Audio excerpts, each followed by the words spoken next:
इंसानियत के आगाज में दो भाइयों की कहानी अब तक गूंजती है। ईमान, हसद और अकीदत के आखिरी इम्तिहान की कहानी। हलीम चरवाहे हाबिल ने नरमी से अपना बेहतरीन बर्रा खुदा को पेश किया।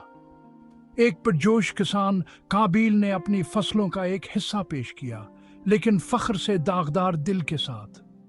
खुदा की तरफ से हाबिल की पेशकश की कबूलियत ने काबिल के अंदर हसद की आग भड़का दी। एक शला जिसने उसकी रूह को भस्म कर दिया, उसे तबाही के रास्ते पर ले गया। अंधेरे के एक लम्हे में काबिल का गुस्सा अबल पड़ा और उसने अपने ही भाई की जान ले ली। जमीन कांप उठी और आसमान उनकी हम आहंगी के टूटने पर रोने लगे। काबिल पर लानत भेजी गई।